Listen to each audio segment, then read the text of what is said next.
Hi నమస్కారం, నేను Divya. Welcome to Orange Oven. ఈరోజు మనం రొయ్యలు స్టఫ్డ్ బజ్జీ చేయబోతున్నాము.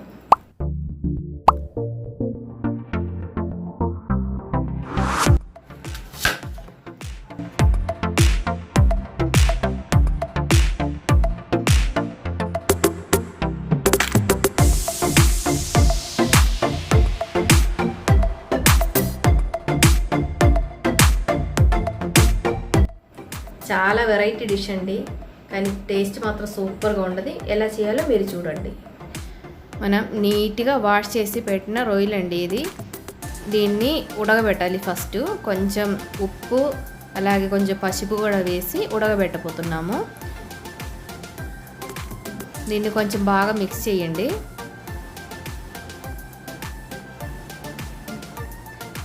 బాగా మిక్స్ చేశాక మనం దీంట్లో వాటర్ ఏమి వేయకుండా ఇలాగే స్టవ్ మీద పెట్టబోతున్నాము. వాటర్ వేయకపోతే మాడిపోయిద్ది కదా అని అనుకోవాల్సిన అవసరం లేదు. దీని లోపల నుంచి బాగా వాటర్ వస్తుంది. మనం ఇంకా వాటర్ కూడా వేస్తే ఎక్కువ అయిపోయిద్ది. వాటర్ దీనిలో ఉండే వాటర్తోనే ఉడికిపోయిద్ది. అదిగో చూడండి, 5 మినిట్స్కి ఎంత వాటర్ వచ్చిందో చూడండి. ఇప్పుడు ఒకసారి మిక్స్ చేసి మళ్ళీ పెట్టండి. ఒక 5 మినిట్స్లో ఆ వాటర్ కూడా బాగా మగ్గిపోయిద్ది.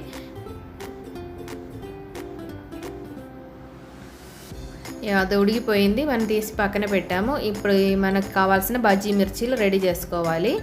ఈ లోపల ఉండే ఇత్తనాలు అవి తీసేస్తే మనం దీని లోపల ఫిల్లింగ్ పెట్టుకోవాలి కదా. ఇది ఇలా తీసేస్తున్నాను. ఇలాగే నేను ఒక 4 మిర్చీస్ రెడీ చేస్తున్నాను.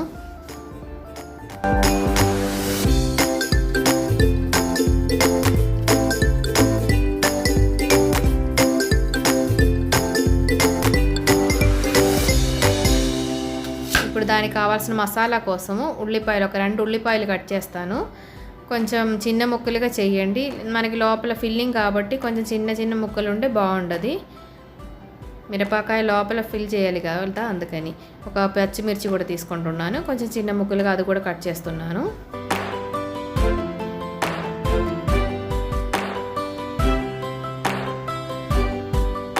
ఒక కరివేపాకులు, ఒక రెప్పలు.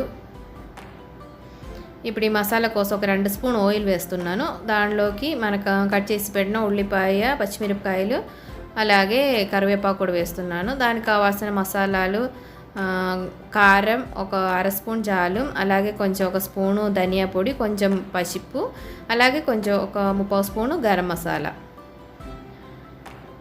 అది తీసి పెట్టుకుంటున్నాను. ఇప్పుడు దీనికి మసాలాకి కావాల్సిన ఉప్పు వేసేసుకోవాలి.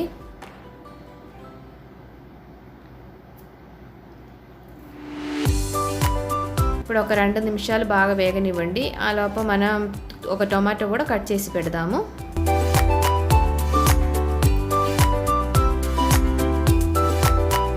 ఈ రొయ్యలు కూడా కొంచెం చిన్న ముక్కలు చేయండి, ఎందుకంటే పెద్ద రొయ్యలు కాబట్టి కట్ చేస్తున్నాను. చిన్నదైతే పర్వాలేదు, అలాగే వేయచ్చు. మిరపకాయ లోపల పట్టదు కదా, అందుకని కట్ చేస్తున్నాను.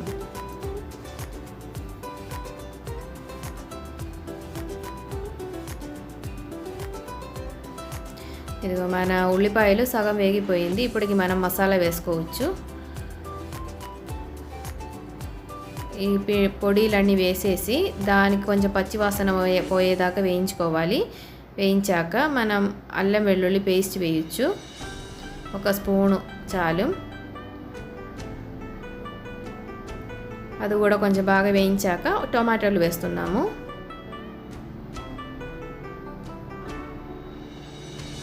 ఈ టొమాటోలు కొంచెం ఉడకనివ్వండి. ఇలా కొంచెం ఒక 2 నిమిషాలలో పెట్టేస్తే ఉడికిపోయిద్ది. కొంచెం దగ్గరకు వచ్చేటప్పుడు మనం కొంచెం మన రొయ్యలు వేసుకోవచ్చు.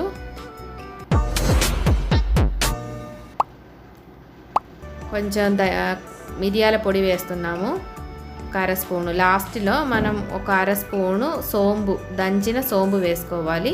ఆ సోంపు వేసేసి మిక్స్ చేసుకొని మన స్టవ్ ఆపేసుకోవాలి. అప్పుడు మంచి ఫ్లేవర్ దానికి ఉండిపోయిద్ది. ఇప్పుడు మనం బజ్జీ కావాల్సిన శనగపిండి రెడీ చేసుకోవాలి. నేను ఒక 4 బజ్జీలే చేస్తున్నాను, అందుకని కొంచెం శనగపిండి తీసుకున్నాను. దానికి కావాల్సిన ఉప్పు, పసుపు, కొంచెం కారం వేస్తున్నాను. కారం అంటే కాశ్మీరీ చిల్లీ పౌడర్ వేస్తున్నాను, కొంచెం కలరుగా బాగుండడానికి. ఇప్పుడు మనం కొంచెం మిక్స్ చేసుకొని దాంట్లో వాటర్ పోసుకోవాలి. వాటర్ కూడా చూసుకొని పోసుకోండి. బాగా మిక్స్ చేసుకోండి, కొంచెం ఉండలేం లేకుండా. ఇప్పుడు చూడండి, బాగా థిక్గా కొంచెం మంచి పేస్ట్ రెడీ అయిపోయింది. ఇప్పుడు మనం కొంచెం వెడల్పుగా ఉండే ఒక కడాయి తీసుకొని దాంట్లో ఆయిల్ పోసుకోండి, ఎందుకంటే మన మిరపకాయలు కొంచెం పెద్దగా ఉంటుంది కదా. ఇప్పుడు ఇలా పట్టుకొని దీని లోపల మనం రెడీ చేసి పెట్టిన ఈ మసాలా ఫిల్ చేసుకోవాలి. దాని లోపల నిండుగా ఫిల్ చేయండి. ఇలాగే నిండుగా ఫిల్ చేసుకొని మళ్ళీ మనం ఇది కొంచెం ప్రెస్ చేసుకొని పిండిలో ముంచాలి. అప్పుడు లోపలికి పిండి ఎక్కకుండా బాగానే ఉంటుంది. మరీ నిండుగా అవసరం లేదు. ఇదిగో చూడండి, అలా కవర్ చేసి పోవాలి. ఫిల్ అలాగే అన్నీ రెడీ చేసేసుకోండి.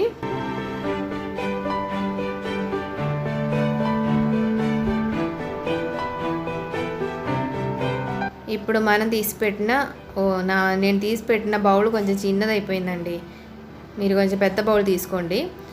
ఇదిగో ఇలాగే మొత్తం ఆ పిండిలో రాసుకొని మన ఆయిల్ వేడెక్కిపోయి ఉండదు కదా, దాంట్లో వేసేసుకోండి.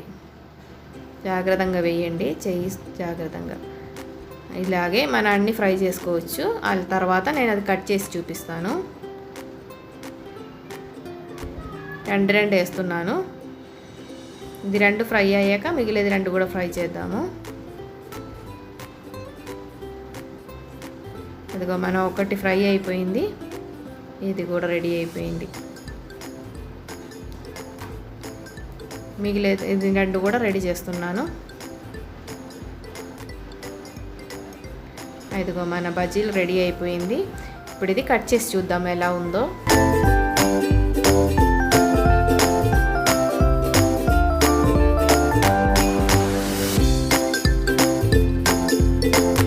చూడండి, బాగుంది కదా. టేస్ట్ కూడా ఎలా ఉందో ఒకసారి చూద్దాము.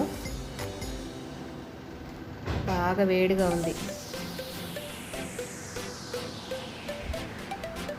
అబ్బా, టేస్ట్ మాత్రం అదిరింది. మన రొయ్యలు బజ్జీ ఎలా చేయాలో అందరు చూసారు కదా. చాలా టేస్టీ డిష్ అండి. అందరు ట్రై చేసి చూడండి, మీకు అందరికీ నచ్చిద్ది.